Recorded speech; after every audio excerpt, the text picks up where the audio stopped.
Hello IIT aspirants, welcome to math book. मैं आपका teacher Nitin और आज इस वीडियो में हम दो टॉपिक्स कवर करेंगे।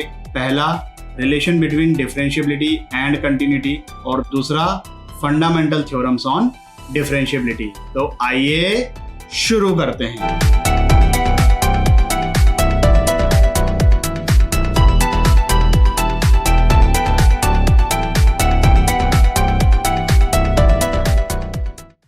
Relation between differentiability and continuity. अगर किसी पॉइंट पर कोई फंक्शन डिफरेंशिएबल है तो वो उस पॉइंट पर कंटिन्यूअस भी होगा। सेकंड स्टेटमेंट जो है वो हम ऑलरेडी प्रूव कर चुके हैं अपने पहले लेक्चर में। एक बार रिवाइज करते हैं। अगर लेफ्ट हैंड डेरिवेटिव और राइट हैंड डेरिवेटिव किसी पॉइंट पर फाइनाइट हैं लेकिन वो इक्वल नहीं है, तब उस पॉइंट पर फंक्शन नॉन डिफरेंशिएबल होगा but it will be continuous. और इसका जैसे प्रूव किया था हमने उसी तरीके से ये पहले वाले स्टेटमेंट का प्रूफ भी बहुत ही इजीली आ जाएगा। तीसरा स्टेटमेंट क्या है कि अगर लेफ्ट हैंड डेरिवेटिव या राइट हैंड डेरिवेटिव या दोनों फाइनाइट नहीं है, मतलब आइदर दे आर इनफाइनाइट और नॉट डिफाइंड, तब तो उस पॉइंट पर फंक्शन नॉन डिफरेंशिएबल होगा बट वो कंटिन्यूअस हो भी सकता है, नहीं भी हो सकता है। तो इसे केस में आपको कंटिन्यूटी सेपरेटली चेक करनी पड़ेगी। भाई यहां पर तो फायदा क्या है कि पहले हम डिफरेंशिएबिलिटी चेक करेंगे। अगर किसी क्वेश्चन में ऐसा आता है कि कंटिन्यूटी भी चेक करनी है और डिफरेंशिएबिलिटी भी चेक करनी है तो हम हमेशा डिफरेंशिएबिलिटी पहले चेक करेंगे, क्योंकि अगर फंक्शन डिफरेंशिएबल हुआ या लेफ्ट हैंड डेरिवेटिव और राइट हैंड डेरिवेटिव दोनों फाइनाइट आ जाते हैं, भले ही अलग अलग हैं, तो हमें डिफरेंशिएबिलिटी का आइडिया लग जाएगा। साथ ही साथ ये भी पता चल जाएगा कि फंक्शन कंटिन्यूअस है। इस वाले केस में हम कुछ भी नहीं बोल सकते, कंटिन्यूअस हो भी सकता है, कंटिन्यूअस नहीं भी हो सकता है, तो उसको सेपरेटली चेक करना पड़ेगा। बात समझ में आ गई है? तो इस क्वेश्चन को सॉल्व करो। सिंपल सा क्वेश्चन है, 3 मिनट के लिए वीडियो को पॉज करके। चलिए भाई डायरेक्टली सॉल्व करते हैं। पहले हम डिफरेंशिएबिलिटी निकालेंगे। अगर वो फाइनाइट आ गई तो डायरेक्टली हम बोल देंगे कि फंक्शन कंटिन्यूअस भी है। राइट हैंड डेरिवेटिव निकालते हैं पहले।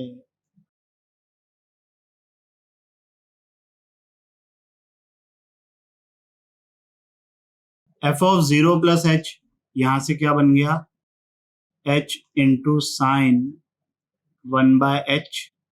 एफ ऑफ 0 की वैल्यू 0 है। ये h से h कटा।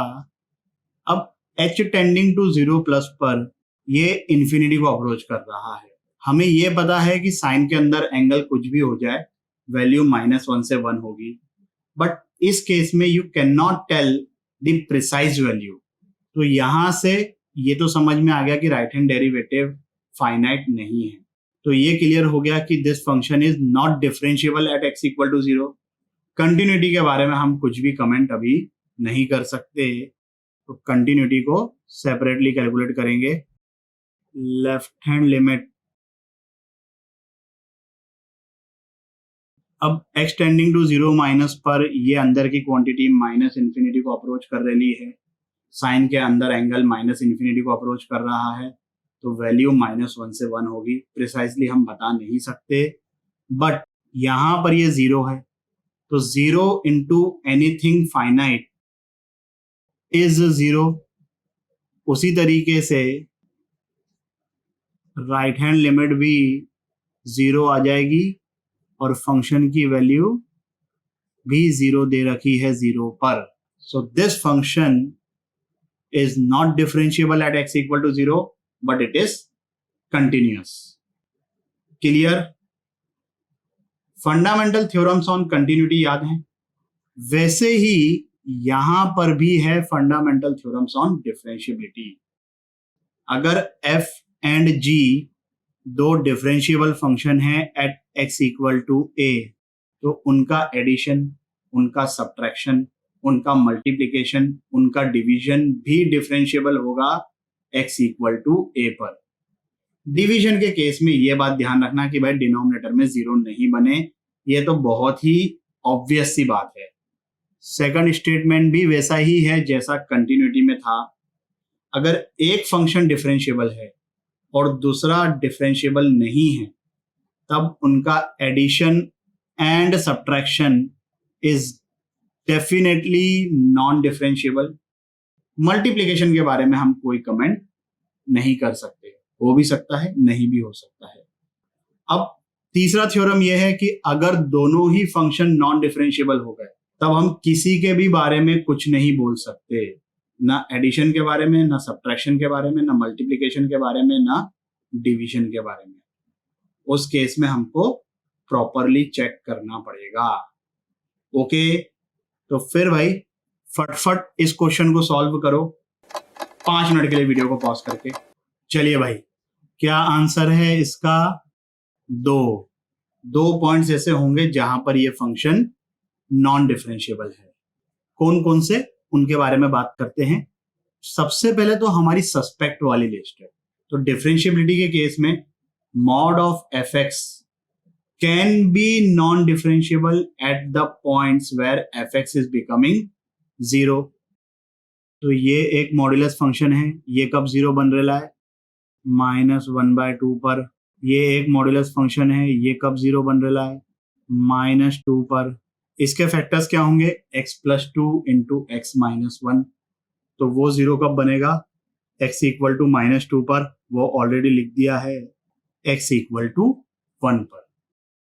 अब कुछ चीजें हम डायरेक्टली करेंगे जो हम कर सकते हैं, जैसे कि एट x इक्वल टू -1/2, इसको मैं फर्स्ट फंक्शन बोलता हूं, इसको मैं सेकंड फंक्शन बोलता हूं, इसको मैं थर्ड फंक्शन बोलता हूं।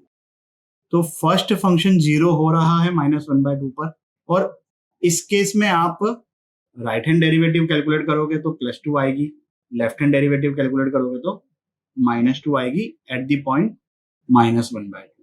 वो आप इजीली निकाल सकते हो, ग्राफ बना के भी चेक कर सकते हो।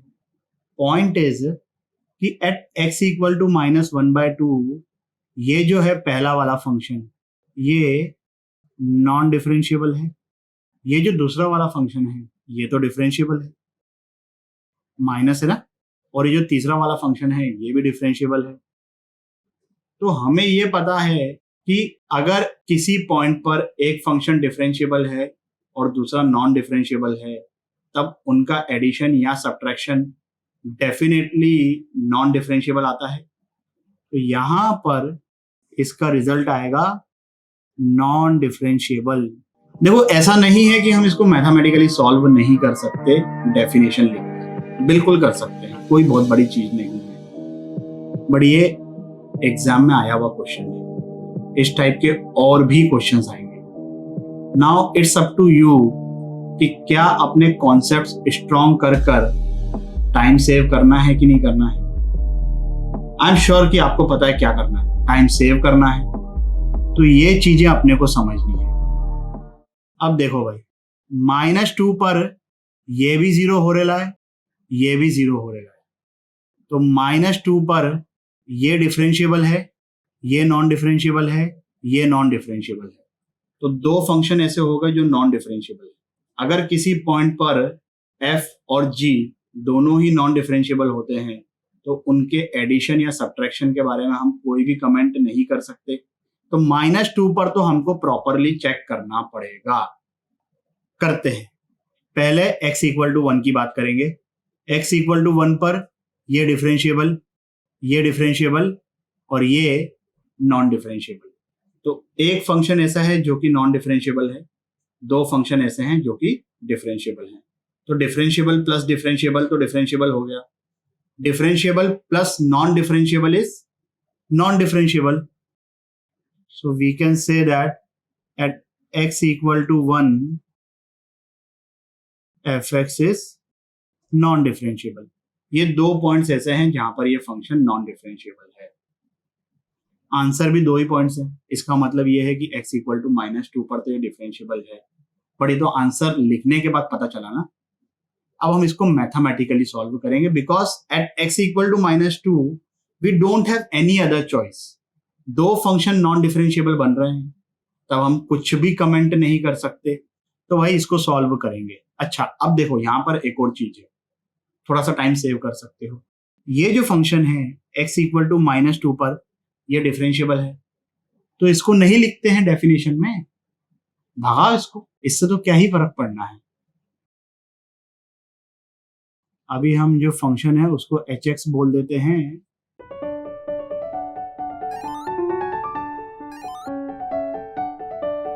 x की जगह -2 माइनस h, ये +2 तो है ही। इसके फैक्टर्स क्या हैं? x +2 इंटू x -1, तो मैं x की जगह ये लिखूंगा, तो x +2 मतलब ये into x -1 minus f of -2, -2 पे ये भी 0 बन रहा है, ये भी 0 बन रहा है। अब ये -2 से +2 कैंसिल, मॉड ऑफ -h, और h खुद क्या है? पॉजिटिव, तो मॉड हटेगा, एक माइनस साइन एक्स्ट्रा आएगा, इवेंचुअली h बचेगा यहाँ पर, प्लस -h इंटू ये क्या बन रहा है? -h -3, so -h into this is h² + 3h, और वो पॉजिटिव है, तो मॉड हटा दिया हमने, whole divided by -h, -3h से +3h कैंसिल हुआ, h² by -h is -h, h tending to 0 plus पर ये वैल्यू आ गई 0, तो भाई लेफ्ट हैंड डेरिवेटिव तो आ गया 0। राइट हैंड डेरिवेटिव निकाल लेते हैं फटफट। अब डायरेक्टली x की जगह में -2 + h सब्सटीट्यूट कर रहा हूं, है ना? अब तो आदत पड़ गई ना भाई ऐसे जीने की। f of -2 is 0। यहां पर देखना भाई मॉड के अंदर क्या बन रहा है, इधर तो h है और इधर है h -3।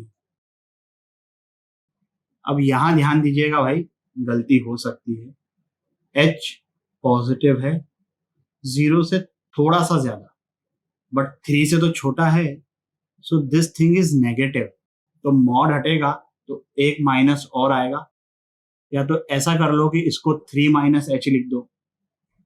तो ये ध्यान दीजिएगा भाई, यहां पर गलती हो सकती है।